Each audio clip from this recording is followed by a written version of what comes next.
O reino da Judéia deixou de existir. Os judeus se tornaram um povo em exílio. Uma pungente lembrança disso é relatada no Salmo 137.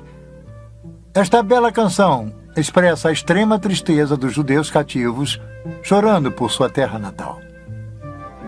By the rivers of Babylon,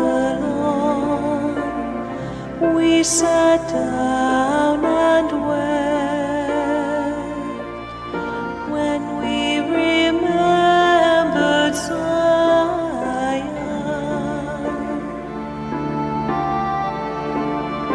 If I forget you, O Jerusalem, may my right hand forget its skill. May my tongue cling to the roof of my mouth. If I do not remember you, if I do not consider Jerusalem my highest joy.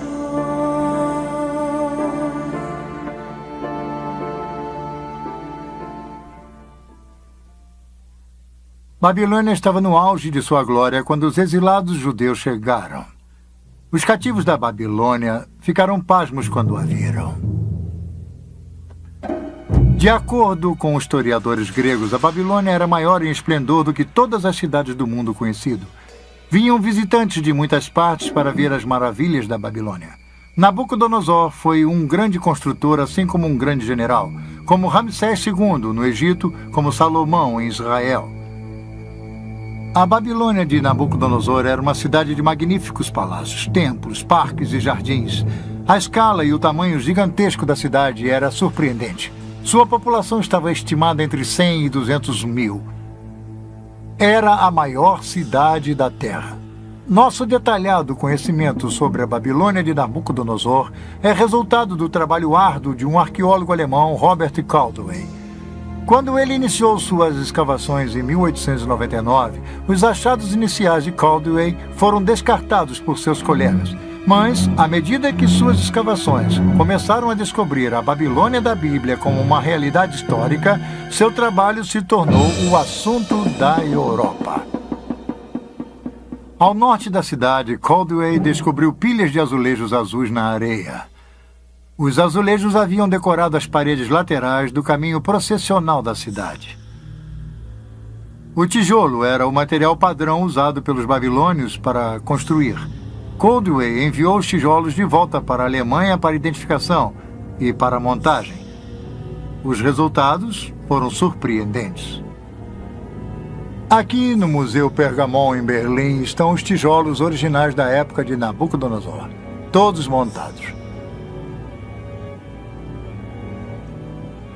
Esses magníficos leões, por exemplo, eram um símbolo da deusa Istar, uma das maiores divindades da Babilônia. Havia 120 desses leões ladeando o caminho para o enorme portão de Istar. Esta é a visão do caminho processional da Babilônia de hoje. As pedras que formam a pavimentação são as mesmas sobre as quais Nabucodonosor caminhou. Suas paredes foram parcialmente reconstruídas por arqueólogos, e embora elas não tenham os belos leões de tijolos brilhantes que uma vez se adornavam, elas ainda fornecem a ideia da magnificência dessa famosa avenida. Um homem se impressionou com as descobertas de Caldwell, um diretor pioneiro de filmes, D.W. Griffith. Em 1916, Griffith produziu Intolerância, um filme histórico sobre a desumanidade do homem para com o homem. O tema central no filme de Griffith era uma espetacular reprodução da vida na Babilônia, com o clímax da queda da cidade.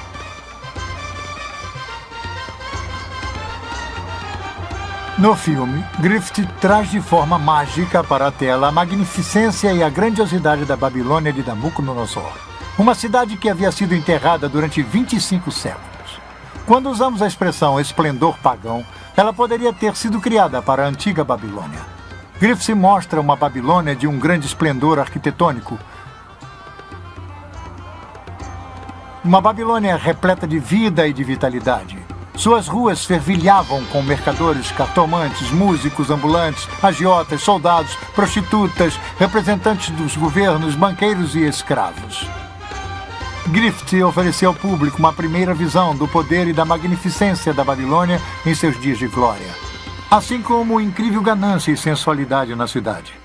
A Babilônia de Nabucodonosor tornaria pequenas muitas de nossas modernas cidades por seu tamanho e esplendor. Vamos conhecer sua imensa escala. A Babilônia tinha um formato quase quadrado, dividido ao meio pelo rio Eufrates. A cidade foi construída com precisão. Suas ruas retas e largas cruzavam umas às outras em ângulos retos, como a maioria das cidades de hoje. A Babilônia estava cercada por uma muralha defensiva dupla, circundada por um fosso. Era a cidade mais bem protegida do mundo antigo. De acordo com uma fonte antiga, as muralhas da Babilônia tinham mais de 100 metros de altura por 30 metros de largura. Havia espaço suficiente em seu topo para permitir que uma charrete puxada por 4 cavalos desse uma volta completa. Os babilônios achavam que suas muralhas eram impossíveis de serem escaladas ou de serem invadidas. Torres de defesa estavam posicionadas em intervalos regulares. Mas as muralhas da Babilônia eram apenas o começo de suas maravilhas. O caminho processional era a avenida principal, norte e sul da cidade. Ele possuía mais de 20 metros de altura, pavimentada com pedras e ladeada por leões esculpidos, e o caminho processional levava para o norte, para o grande templo dedicado ao deus Merodach. Era a rua mais impressionante do mundo antigo. Este é o portão de Istar, magnífico e imponente. Era um símbolo arrogante da Babilônia, do rei Nabucodonosor. Este era um dos 8 portões fortificados da antiga cidade. Eles o batizaram em homenagem a Istar, a popular deusa do amor. Como o que fora feito com os tijolos vitrificados do caminho processional, os arqueólogos alemães também enviaram esses tijolos vividamente coloridos aqui para Pergamon e reconstruíram este magnífico portão. O portão de Istar, renomado em todo o mundo, é um símbolo do inigualável poder e força da Babilônia. Por ele passaram os exércitos vitoriosos da poderosa Babilônia quando retornavam de conquistas distantes. O verdadeiro portão de Istar está em Berlim. Turistas podem ver na Babilônia uma réplica com a metade do tamanho. Na entrada deste sírio foi construído pelo governo iraquiano. Não muito distante do portão de Istar, Nabucodonosor construiu um magnífico palácio. Este palácio continha 4 grandes pátios cercados por muitos apartamentos e suítes. A sala do trono de Nabucodonosor dava diretamente para o sul do pátio central. O orgulhoso Nabucodonosor chamava seu palácio de a maravilha da humanidade, o centro da terra, a residência brilhante e a morada da majestade. Essa reconstrução moderna nos dá uma ligeira ideia de como era o palácio na época de Nabucodonosor. Tijolos modernos, gravados com o nome Saddam Hussein, estão em cima dos tijolos antigos que tinham a marca do rei Nabucodonosor. Os novos tijolos substituem os tijolos quebrados e pilhados que formavam a parte superior do antigo palácio. Com um pouco de imaginação, podemos voltar no tempo e entrar no palácio. Passar pela entrada principal, cruzar o pátio leste para um segundo pátio e então para o grande pátio central. Este pátio central que está sendo reconstruído é uma área aberta que mede 66 metros por 60. Por aqui, há 25 séculos passados, passaram dignatários visitantes, embaixadores estrangeiros, oficiais da corte, escravos e exilados. Um pouco ao sul do pátio central está a grande sala do trono de Nabucodonosor. Vamos ver como é por dentro. A sala do trono mede 56 metros por 18. Ela se compara em tamanho com a famosa Sala dos Espelhos em Versalhes, na França. Aqui, parcialmente afastada para dentro da parede, ficava o trono de Nabucodonosor. No Museu Pergamon de Berlim, há uma reconstrução de um friso de tijolo vitrificado das paredes da Sala do Trono. Ela nos dá uma ideia da magnificência da arquitetura e da decoração do Palácio Real em seus dias de glória. Que lugar ele deve ter sido? O efeito devia ser surpreendente. E aí está a questão. A obra pública de Nabucodonosor foi realizada para gravar a glória de Babilônia e de seus deuses na mente de todos. Ligeiramente a oeste do palácio, ao longo do rio Eufrates, estão os famosos Jardins Suspensos da Babilônia, uma das 7 maravilhas do mundo antigo. Diz-se que Nabucodonosor construiu o jardim suspenso, na verdade, um jardim em terraços para agradar sua esposa favorita. Essa jovem rainha, desacostumada com o calor da baixa planície da Mesopotâmia, sentia a falta do frescor das montanhas e das florestas de sua terra natal. Muitos arqueólogos acreditavam que os jardins suspensos estariam situados perto do portão de Istar. E foi lá, no canto nordeste do palácio, perto do portão Istar, que o professor Caldwell havia descoberto uma estrutura incomum. Era uma cripta subterrânea consistindo de uma série de 14 cofres em arcas. Perto havia um poço singular com 3 vãos. Caldwell e outros arqueólogos concluíram que os cofres foram construídos para suportar um peso enorme, possivelmente as fundações para a construção dos jardins suspensos.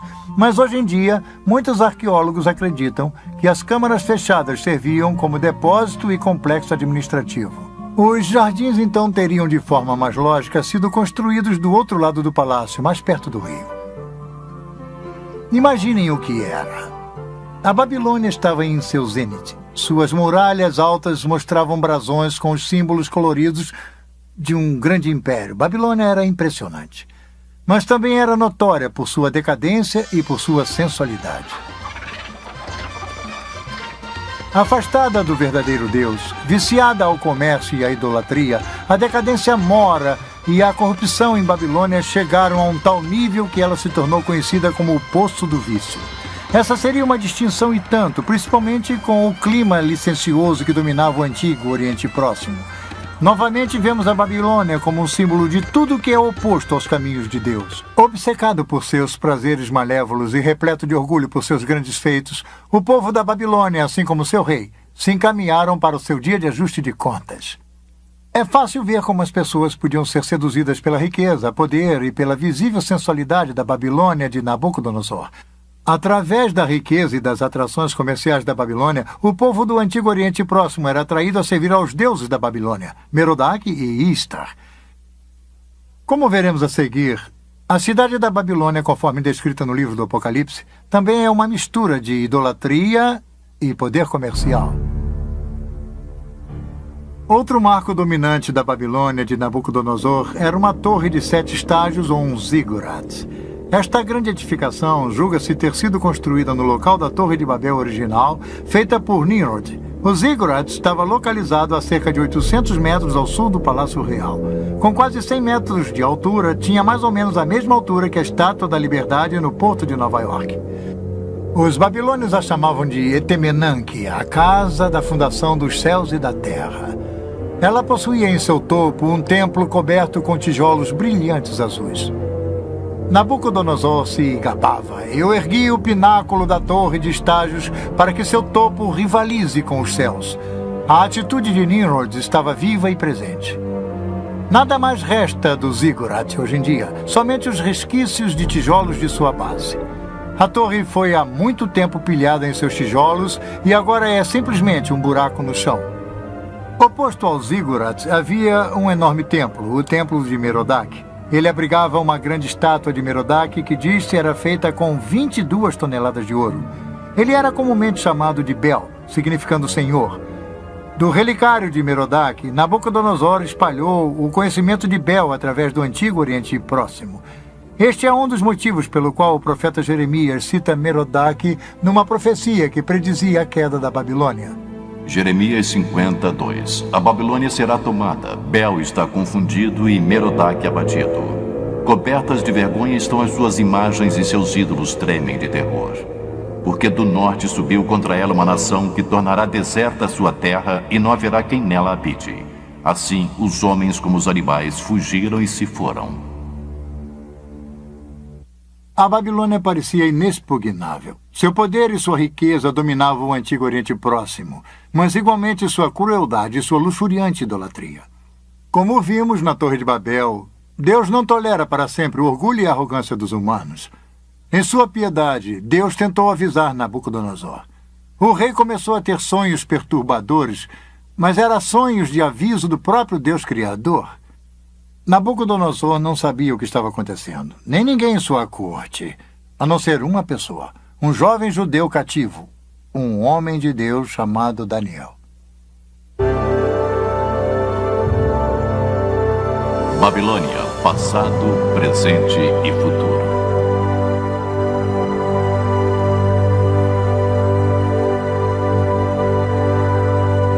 Nabucodonosor construiu o maior império do antigo Oriente Próximo. Como general, ele era invencível.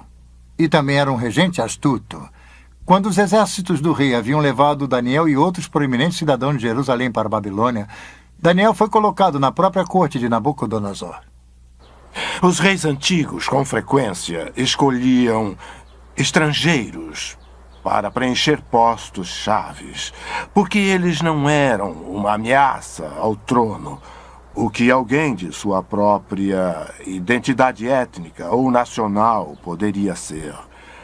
Então, eles usavam um estrangeiro, como um judeu, porque usavam sua habilidade e, ao mesmo tempo, não se sentiam ameaçados por tal indivíduo. Dentre esse grupo seleto, Daniel e seus 3 companheiros, Sadraque, Mesaque e Abednego, embora eles fossem cativos, permaneceram leais ao verdadeiro Deus, ao Deus de Israel. Suas experiências em resistir ao materialismo e à idolatria estão entre as melhores histórias conhecidas da Bíblia. Quando os 3 amigos de Daniel se recusaram a adorar uma estátua de ouro que Nabucodonosor havia colocado, o rei, envaidecido, os condenou à famosa fornalha ardente. Daniel 3, 19 e 25. Então Nabucodonosor se encheu de fúria e, transtornado o aspecto de seu rosto contra Sadraque, Mesaque e Abednego, ordenou que se acendesse a fornalha 7 vezes mais do que se costumava. Ordenou aos homens mais poderosos que estavam no exército que atassem a Sadraque, Mesaque e Abednego e os lançassem na fornalha de fogo ardente. Então estes homens foram atados com os seus mantos, suas túnicas e chapéus e suas outras roupas e foram lançados na fornalha sobremaneira acesa. Porque a palavra do rei era urgente e a fornalha estava sobremaneira acesa. As chamas do fogo mataram os homens que lançaram de cima para dentro a Sadraque, Mesaque e Abednego. Estes 3 homens caíram atados dentro da fornalha sobremaneira acesa. Então o rei Nabucodonosor se espantou e se levantou depressa e disse a seus conselheiros: Não lançamos nós 3 homens atados dentro do fogo? Responderam ao rei: É verdade, ó rei. E ele tornou e disse: Eu, porém, vejo 4 homens soltos que andam passeando dentro do fogo sem nenhum dano, e o aspecto do quarto é semelhante a um filho dos deuses. Para ganhar vantagem, Nabucodonosor chamou Sadraque, Mesaque e Abednego para ficarem ao seu lado. O fogo não havia feito mal a seus corpos, nem eles cheiravam a fumaça. Numa reviravolta surpreendente, Nabucodonosor louvou o Deus que enviou seu anjo para salvá-los e os promoveu a altas posições em seu reino. A relação entre Daniel e Nabucodonosor era de fato estranha. De um lado havia Nabucodonosor, rei pagão do mundo conhecido, cujos feitos ousados se baseavam na força militar e no trabalho escravo. Do outro, um jovem escravo judeu, trazido de sua terra natal para a Babilônia. Um servo do verdadeiro Deus e, apesar disso, leal a seu rei. Nabucodonosor é apresentado como sendo, pelo menos no livro de Daniel, relativamente simpático ao Deus de Israel e ao Deus de Daniel. Mas dizer que Nabucodonosor era alguém que havia colocado sua fé no Deus de Israel e de Daniel, eu diria que não. Esses reis antigos eram grandes políticos e eles tomavam decisões a esse respeito que eram tomadas, eles achavam, a seu próprio favor. Foi quando Daniel se encontrava preso na Babilônia que ele e o rei começaram a ter sonhos perturbadores e visões. Deus estaria fornecendo aos 2 uma visão do futuro. O 2º capítulo do livro de Daniel registra um sonho particularmente perturbador de Nabucodonosor. Daniel o descreve. Daniel 2, 32 e 35. Tu, ó reis, estava vendo, e eis que aqui uma grande estátua, esta que era imensa e de extraordinário esplendor, estava em pé diante de ti, e a sua aparência era terrível. A cabeça era de fino ouro, o peito e os braços de prata, o ventre e os quadris de bronze. As pernas de ferro, os pés em parte de ferro, em parte de barro. Quando estavas olhando, uma pedra foi cortada sem auxílio de mãos, feriu a estátua nos pés de barro e ferro e os esmiuçou. Então foi juntamente esmiuçado o ferro, o barro, o bronze, a prata e o ouro, os quais se fizeram como a palha das eiras no estio, e o vento os levou. E deles não se viram mais vestígios, mas a pedra que feriu a estátua se tornou uma grande montanha que encheu toda a terra.